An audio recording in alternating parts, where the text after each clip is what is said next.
नमस्कार, आप देख रहे हैं न्यूज इंडिया। मैं हूं आपके साथ रवीश। और सुरक्षा बलों को अवंतीपोरा में एक बड़ी कामयाबी मिली है। आतंकियों के बीच मुठभेड़ के दौरान एक आतंकी को मार गिराया है सुरक्षा बलों ने। बड़ी खबर आपको बता रहे हैं, जम्मू कश्मीर में सुरक्षा बलों की बड़ी कार्रवाई। अवंतीपोरा में सुरक्षा बलों और आतंकियों के बीच मुठभेड़। सुरक्षा बलों ने मुठभेड़ में एक आतंकी को ढेर कर दिया। बड़ी खबर आपको बता रहे हैं, सुरक्षा बलों को आतंकियों के छिपे होने की सूचना मिली थी, जानकारी मिली थी, जिसके बाद वहां पे कार्रवाई की गई। जम्मू कश्मीर के पुलवामा में कश्मीरी पंडितों की हत्या किए जाने की घटना के बाद सुरक्षा एजेंसियां ताबड़तोड़ कार्रवाई कर रही हैं। सुरक्षा बलों ने एनकाउंटर में एक आतंकी को मार गिराया है। वहीं सुरक्षा बलों को आशंका जताई गई थी कि आतंकी टारगेट किलिंग की घटना में शामिल था। बता दें कि पुलवामा जिले के अवंतीपोरा में आतंकियों के छिपे होने की सूचना मिली थी, जिसके बाद मौके पर घेराबंदी की गई। पुलिस और सुरक्षा बल आतंकियों तक पहुंचे, जिसके बाद मुठभेड़ शुरू हो गई। बाद में सुरक्षा बलों की तरफ से सूचना दी गई थी कि अवंतीपोरा एनकाउंटर में एक आतंकवादी को मार गिराया गया। फिलहाल मौके पर मुठभेड़ चल रही है।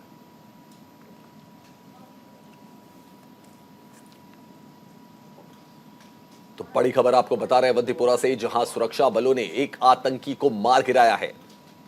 तो पुलवामा में लगातार टारगेट किलिंग की घटनाओं को अंजाम दे रहे थे आतंकी, और जैसे ही सुरक्षा बलों को सूचना मिली, सुरक्षा बल वहां पे पहुंचे। जेएनके की पुलिस भी वहां पर पहुंची थी। इसके बाद मुठभेड़ हुई और मुठभेड़ में आतंकी को मार गिराया गया। तो जम्मू कश्मीर में सुरक्षा बलों को बड़ी कामयाबी मिली है।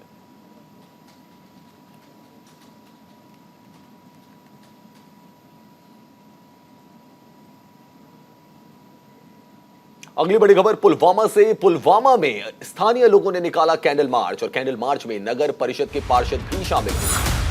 बड़ी खबर आपको बता रहे हैं, पुलवामा में स्थानीय लोगों ने कैंडल मार्च निकाला। इसमें स्थानीय लोग शामिल हुए, निगम पार्षद भी शामिल हुए। कश्मीरी पंडित संजय शर्मा की हत्या के खिलाफ ये कैंडल मार्च निकाला गया। 26 फरवरी को आतंकियों ने संजय शर्मा पर गोलियां दाग दी। तो कश्मीरी पंडित की हत्या के खिलाफ मार्च निकाला गया। 26 फरवरी को आतंकियों ने संजय शर्मा को मार दिया था। पुलवामा में स्थानीय लोगों ने कैंडल मार्च निकाला। कैंडल मार्च में नगर परिषद के पार्षद भी शामिल हुए। कश्मीरी पंडित संजय शर्मा की हत्या के खिलाफ मार्च निकाला गया। तस्वीरें भी हम आपको दिखा रहे हैं। स्थानीय लोगों ने वहां पे मार्च निकाला, जिसमें निगम पार्षद भी शामिल हुए। कश्मीरी पंडित की हत्या के खिलाफ मार्च निकाला गया। पुलवामा में स्थानीय लोगों ने कैंडल मार्च निकाला। संजय शर्मा, जो कि कश्मीरी पंडित थे, उनकी हत्या कर दी गई थी। अगली बड़ी खबर दिल्ली की राजनीति से जुड़ी हुई। डिप्टी सीएम मनीष सिसोदिया को राहत नहीं मिल पाई, और 4 मार्च तक सीबीआई रिमांड पर रहेंगे मनीष सिसोदिया। बड़ी खबर आपको बता रहे हैं। तो मनीष सिसोदिया को फिलहाल कोई राहत नहीं मिली है, बल्कि 4 मार्च तक सीबीआई के रिमांड पर रहेंगे Manish Sisodia. Rouse Avenue court ने 5 दिन के रिमांड पर मनीष सिसोदिया को भेज दिया। शराब घोटाले में कोर्ट ने सीबीआई रिमांड पर भेजा है, और देश के कई शहरों में आपने प्रदर्शन भी किया। तो बड़ी खबर आपको बता रहे हैं, शराब घोटाले मामले में 5 दिन की सीबीआई रिमांड पर भेज दिया गया मनीष सिसोदिया को। राउस एवेन्यू कोर्ट में यह फैसला सुनाया गया। लगातार आम आदमी पार्टी विरोध प्रदर्शन कर रही है। आम आदमी पार्टी के तमाम बड़े नेताओं का यही कहना है कि साजिशन फंसाया गया है मनीष सिसोदिया को। फिलहाल जो अपडेट हम आपको दे रहे हैं, 4 मार्च तक सीबीआई रिमांड पर रहेंगे मनीष सिसोदिया। 5 दिन की सीबीआई रिमांड पर भेज दिया गया है। सीबीआई ने 5 दिन की रिमांड मांगी थी। कोर्ट ने पहले अपने फैसले को सुरक्षित रखा, फिर थोड़ी देर के बाद फैसला सुनाया कि 5 दिन की रिमांड जो है वो दी जा रही है। वहीं देश के कई शहरों में आम आदमी पार्टी जो है वो प्रदर्शन कर रही है। दिल्ली के डिप्टी सीएम मनीष सिसोदिया को फिलहाल कोई राहत मिलती हुई नजर नहीं आ रही है। 5 दिन की सीबीआई रिमांड में रहेंगे मनीष सिसोदिया। लगातार उनसे पूछताछ की जाएगी। शराब नीति को लेकर उनसे सवाल जवाब किए जाएंगे। तो जैसा कि आप जानते हैं कि रविवार का दिन था जब मनीष सिसोदिया को सीबीआई ने अपने हेडक्वार्टर बुलाया था, उनसे पूछताछ की थी। 8 घंटे उनसे पूछताछ की गई थी, और उसके बाद गिरफ्तार कर लिया गया था मनीष सिसोदिया को। राउस एवेन्यू कोर्ट में कल यानी कि मंडे को उनकी पेशी हुई, और सीबीआई ने 5 दिन की रिमांड मांगी थी। कोर्ट ने 5 दिन की रिमांड जो थी वो सीबीआई को दे दी। तो मनीष सिसोदिया से अब 5 दिनों तक लगातार सीबीआई पूछताछ करेगी। आज कोर्ट ने भी यही बात पूछा सीबीआई से बार बार कि भाई आपको 5 दिन के लिए रिमांड क्यों चाहिए, जब आप बुला रहे हो आ रहे हैं। सीबीआई के पास कोई इसका जवाब नहीं है। देखिए, 5 दिन के लिए रिमांड के लिए सीबीआई ने लिया है। 5 दिन भी वैसा ही साबित होगा जैसे पहले उन्होंने 8 घंटा पूछताछ की, कुछ नहीं मिला। उसके पहले भी बुलाया, उसमें भी उनको कुछ नहीं मिला। उनके घर पे छापा मारा, कुछ नहीं मिला। बैंक में छापा मारा, कुछ नहीं मिला। गांव पे जाकर के छापा मारा, कुछ नहीं मिला। वैसे ही 5 दिन में भी कुछ नहीं मिलने वाला। ऐसे ही रिमांड पे एक तरह से रिमांड सत्येंद्र जैन के मामले में देखने को मिला था। आपको लगता है कि ये भी मामला लंबा चलेगा मनीष सिसोदिया? नहीं, देखिए, कोशिश सरकार की यही है कि इसे लंबा खींचा जाए, लेकिन लंबा खींचने से इनको कुछ मिलने वाला नहीं है। क्योंकि अगर मसला एक्साइज पॉलिसी का होता तो एक्साइज पॉलिसी में अगर मनीष सिसोदिया जी ने उसे पॉलिसी को बनाया तो उस पर अंतिम मुहर एलजी ने लगाया। लेफ्टिनेंट गवर्नर की तो जांच नहीं हो रही है, उनको तो नहीं बुलाया जा रहा है कि आखिर आपने क्यों निर्णय लिया है। उनको तो एफआईआर में उनका नाम भी नहीं है। तो ये इस बात को दर्शा रहा है कि ये पूरा जो मसला है वो भारतीय जनता पार्टी और देश के प्रधानमंत्री नरेंद्र मोदी जी के द्वारा जो क्रिएट किया गया है वो राजनीतिक विद्वेष से क्रिएट किया गया है। क्योंकि अगर भ्रष्टाचार का मामला होता तो अडानी के खिलाफ भी जांच चल रही होती, एक नोटिस तो गई होती है। आज मनीष सिसोदिया जी की एक कमजोरी है कि वो अरविंद केजरीवाल के दोस्त हैं और नरेंद्र मोदी की विचारधारा को नहीं मानते। अडानी की एक ही खासियत है कि वो मोदी जी के दोस्त हैं। आज अगर अडानी केजरीवाल के दोस्त होते तो अब तक सारी ईडी, सारी सीबीआई, सारी जांच चल रही होती। तो आज जिस राजनीतिक विद्वेष से, गंदी राजनीति के तहत जो ये खेल हो रहा है, ये दुर्भाग्यपूर्ण है, लोकतंत्र के लिए खतरनाक है। आम आदमी पार्टी ने आज पूरे देश भर में आवाज उठाई है, आगे भी हम ये आंदोलन जारी रखेंगे। आज आप ये आंदोलन खत्म करें जो बीजेपी प्रवक्ता जफर इस्लाम और आरपी सिंह ने क्या कुछ कहा वो भी आपको सुनवाते हैं। जो भी अपराध किया है, इन्होंने जितना करप्शन किया है, सबके दस्तावेज सीबीआई के पास है। किस तरह से इन्होंने 45 फोनों का इस्तेमाल किया, उसको नष्ट किया है, कैसे कैसे इन्होंने पॉलिसी जो है लिक्वर पॉलिसी में चेंजेस किए, कैसे जो है कमीशन को बढ़ाया, पैसा कैसे पूरा राउट किया, ये सारी चीज़ जो है ना वो सीबीआई के पास है। अब तक ये जो स्टंट कर रहे थे, बाहर में रोड शो कर रहे हैं, अगर सीबीआई ने कुछ पूछताछ के लिए बुलाया है तो आप पूछताछ के लिए जाइए, रोड शो करने की क्या ज़रूरत है। लेकिन ये तमाशा बनाना चाहते थे, स्टंट करना चाहते थे, वो सारे स्टंट अब बैकफायर हो गए हैं। और मुझे लगता है कि अगले 5 दिनों में जब तक रिमांड पर रहेंगे, और भी तथ्य जब तक कॉपरेट नहीं करे थे, और भी तथ्य सामने आएगा और जितना भी उन्होंने गबन किया है उसकी पूरी पुष्टि हो जाएगी। तथ्य कोर्ट के सामने रखे, कोर्ट ने उनको मान्य किया, उसी के आधार पर रिमांड दी। जो मोबाइल फोन 8 मोबाइल फोन बदले गए, उन मोबाइल फोन में जो डेटा था, जो कंप्यूटर से डेटा डिलीट किया गया, जिस प्रकार से एक समीर महेंद्रू को, इंडोस्पिरिट वाले को ये कहा गया कि आप विजय नायर के थ्रू डील कर सकते हो और विजय नायर मेरा परिवार का हिस्सा है, इस प्रकार की भाषा कही गई। ये सब तथ्यों के आधार पर रिमांड दिया गया, क्योंकि अब उनको आमने सामने कराना है। अभी जितना मर्जी अपना विक्टिम कार्ड खेले, उससे होने वाली बात नहीं। मैं तो एक बात स्पष्ट कहूंगा, अगर इनको विक्टिम कार्ड खेलना है तो ये सीधा कहे कि इनका नार्को टेस्ट करा ले और नार्को टेस्ट पब्लिक कर ले, उससे दूध का दूध पानी का पानी हो जाएगा, परंतु ये करेंगे नहीं। अगली बड़ी खबर मणिपुर से। मणिपुर के नोनी में भूकंप के झटके महसूस किए गए। 3.2 तीव्रता का भूकंप आया। जी हां, बड़ी खबर आपको बता रहे हैं मणिपुर से। मणिपुर के नोनी में भूकंप के झटके महसूस किए गए। देर रात 2:46 पर भूकंप आया। भूकंप की गहराई 25 किलोमीटर थी और तीव्रता अगर आपको बताएं तो 3.2 की तीव्रता का भूकंप आया। देर रात 2:46 पर मणिपुर में यह भूकंप आया। भूकंप की गहराई 25 किलोमीटर थी। तो मणिपुर के नोनी में भूकंप के झटके महसूस किए गए। 3.2 की तीव्रता का भूकंप आया। गनीमत रही की जान या माल की हानि की कोई खबर सामने नहीं आई है। देर रात 2:46 पर भूकंप के झटके महसूस किए गए।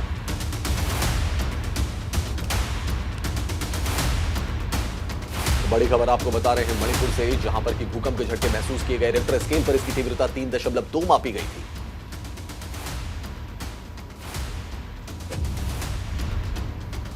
देर रात 2:46 पर भूकंप के झटके महसूस किए गए।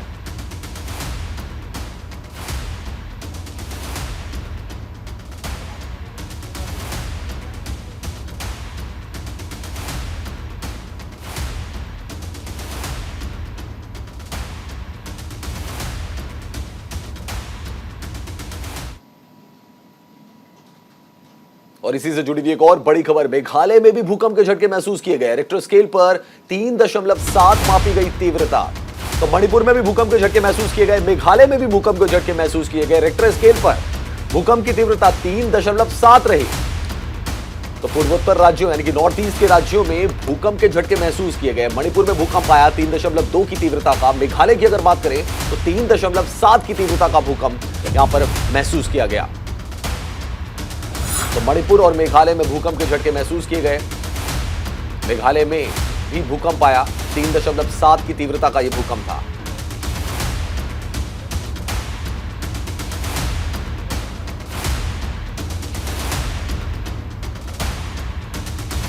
तो बड़ी खबर आपको बता रहे हैं, रिक्टर स्केल पर इसकी तीव्रता 3.7 मापी गई। मेघालय में आपको बता दें कल चुनाव भी था, पूर्वोत्तर के 2 राज्यों में चुनाव था, मेघालय और नागालैंड में। अगली बड़ी खबर हिमाचल प्रदेश से। हिमाचल से आपको बड़ी खबर बताते हैं, हिमाचल में बारिश और हिमपात का अलर्ट जारी किया गया है। बड़ी खबर आपको बता दें, हिमाचल में बारिश और हिमपात का अलर्ट जारी किया गया है। मौसम विभाग ने येलो अलर्ट जारी किया है। मौसम विभाग ने 2 दिन के लिए अलर्ट जारी किया है। मैदानी क्षेत्रों में बारिश, पर्वतीय क्षेत्रों में हिमपात की संभावना जताई गई है। पानी, बिजली और संबंधित जो सेवाएं हैं वो प्रभावित होने की आशंका है। ये तस्वीरें भी आप देख सकते हैं, हिमपात की ये तस्वीरें हैं। हिमाचल में पश्चिमी विक्षोभ सक्रिय होने से ज्यादातर हिस्सों में बारिश और हिमपात होने की संभावना है। मौसम विभाग ने आज और कल के लिए येलो अलर्ट जारी किया है। निचले और मध्य पर्वतीय क्षेत्रों में बारिश की संभावना है, वहीं ऊंचे पर्वतीय क्षेत्रों में भारी बारिश और हिमपात होने की संभावना जताई गई है। दूसरी ओर मौसम विभाग ने पानी, बिजली, संचार और संबंधित सेवाएं प्रभावित होने की आशंका भी जताई है। यो प्रकृतिसँग मनोरम दृश्य हिमपात जारी नै रहेको छ। भूसँग रमाउनेहरूको संख्या पनि यो हिउँको वर्षा हो, हिउँको वर्षा हेर्नुहोस्। तो मौसम विभाग ने येलो अलर्ट जारी किया है, हिमपात और बारिश की संभावना जताई है। डोलद्राको अमरगढी नगरपालिका वार्ड नम्बर 5 विद्युत रोड हो। यो विद्युत रोडमा समेत भारी हिमपात परेको छ। विद्युत रोड माथि विद्युत प्राधिकरणहरूले यहाँका नागरिकहरूले भएपछि डोलन्द्रा जिल्लालाई सुन्दर जिल्लाको रूपमा घोषणा गर्दा केही फरक पर्दैन।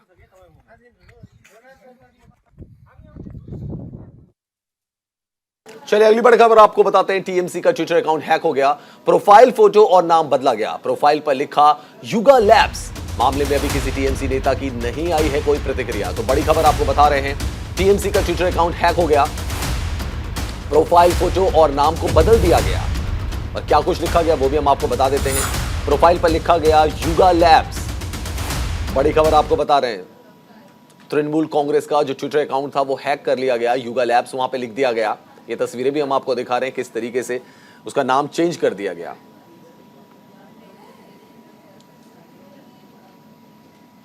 अगली बड़ी खबर बिहार से। बिहार विधानसभा में आज पेश होगा बजट। महागठबंधन सरकार का बजट आज पेश होगा।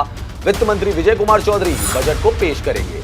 बड़ी खबर आपको बता रहे हैं, बिहार विधानसभा में आज पेश होगा बजट। बिहार का बजट महागठबंधन सरकार जो है वो बजट पेश करेगी आज। बहुत सारी उम्मीदें हैं लोगों को, बजट में काफी सारी लुभावनी घोषणाएं हो सकती हैं। वित्त मंत्री विजय कुमार चौधरी बजट को पेश करेंगे। बजट को लेकर तैयारियां भी पूरी कर ली गई हैं। बजट से आम जनता को काफी उम्मीदें हैं। तो बिहार में महागठबंधन सरकार बनने के बाद पहली बार बजट पेश होने जा रहा है। आज बिहार की महागठबंधन सरकार बजट पेश करेगी। वित्त मंत्री विजय कुमार चौधरी राज्य का बजट पेश करेंगे। वित्त मंत्री ने कहा कि यह बजट न्याय के साथ विकास वाला बजट होगा। सीएम नीतीश कुमार जी को जो मंत्र है न्याय के साथ विकास, हम उसी के रास्ते पर आगे बढ़ रहे हैं। वहीं बजट को लेकर जनता में काफी उम्मीदें हैं। बता दें कि 27 फरवरी से विधानसभा का बजट सत्र शुरू हो गया है और सत्र की कार्रवाई 22 दिनों तक चलेगी। तो जनता को बजट से काफी उम्मीदें हैं। आज महागठबंधन सरकार का बजट पेश होगा। बिहार विधानसभा में आज बजट पेश किया जाएगा। जनता को काफी उम्मीदें इस बजट से हैं। वित्त मंत्री विजय कुमार चौधरी बजट पेश करेंगे। बजट को लेकर सारी तैयारियां पूरी कर ली गई हैं। बेरोजगारी को लेकर क्या कुछ घोषणाएं हो सकती हैं, क्या कुछ नई योजनाएं जो हैं उसको बिहार सरकार लागू कर सकती है, तमाम तरीके की संभावनाएं जताई जा रही हैं। अगली बड़ी खबर यूपी से। आज कन्नौज जाएगा सपा का प्रतिनिधि मंडल। बड़ी खबर आपको बता रहे हैं, अखिलेश के निर्देश पर कन्नौज जाएगा प्रतिनिधि मंडल। बड़ी खबर आपको बता रहे हैं, रामपाल राठौर के परिजनों से मुलाकात करेगा। तो समाजवादी पार्टी का प्रतिनिधि मंडल आज कन्नौज जाएगा, रामपाल राठौर के परिजनों से मुलाकात करेगा। 22 जनवरी को हत्या कर दी गई थी। समाजवादी पार्टी के जो अध्यक्ष अखिलेश यादव, उनके निर्देश पर प्रतिनिधिमंडल जा रहा है। 22 जनवरी को हत्या कर दी गई थी, कुल्हाड़ी से हमला कर यह हत्या की गई थी। तो रामपाल राठौर के परिजनों से मुलाकात करेगा समाजवादी पार्टी का प्रतिनिधिमंडल। अखिलेश के निर्देश पर कन्नौज जाएगा प्रतिनिधिमंडल। बड़ी खबर आपको बता रहे हैं,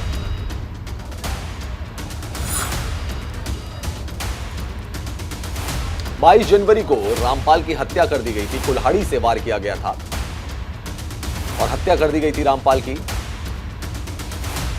समाजवादी पार्टी का प्रतिनिधिमंडल।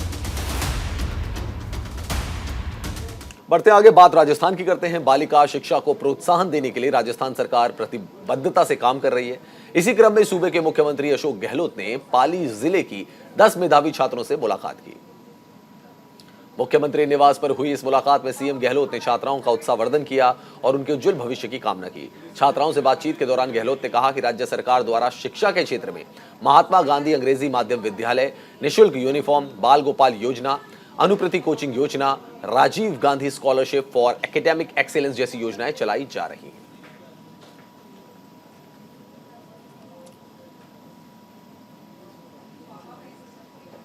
तो पाली जिले के 10 मेधावी छात्रों से मुलाकात की।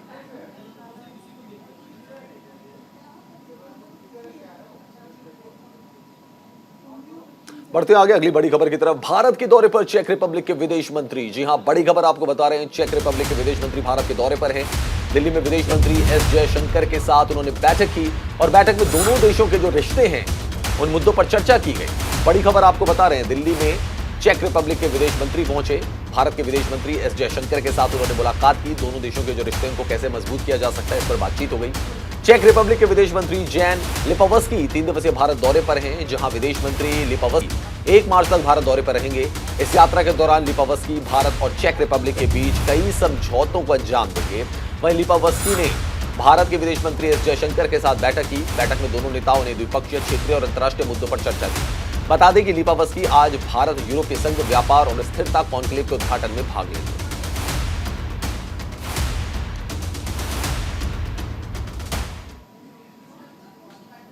चलिए बढ़ते हैं अगली बड़ी खबर की तरफ। केंद्रीय मंत्री नितिन गडकरी ने यूपी के बलिया में कई योजनाओं की शुरुआत की, जिसमें बलिया में 6500 करोड़ के निवेश से 7 राष्ट्रीय राजमार्ग परियोजनाओं का लोकार्पण और शिलान्यास शामिल है।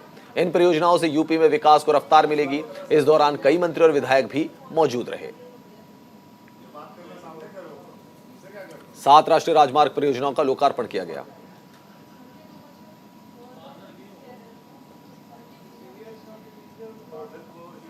यूपी के मुख्य सचिव दुर्गाशंकर मिश्र ने आदेश जारी किया है। प्लास्टिक फाइल के कवर को बंद करने का आदेश दिया गया है।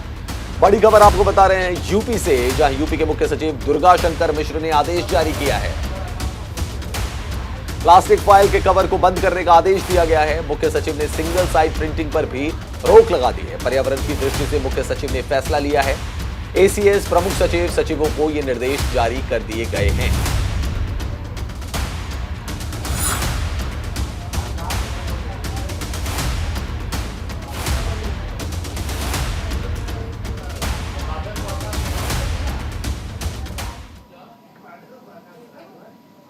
तो फिलहाल इस खास पेशकश में इतना ही, और ज्यादा खबरों के लिए देखते रहिए न्यूज़ इंडिया।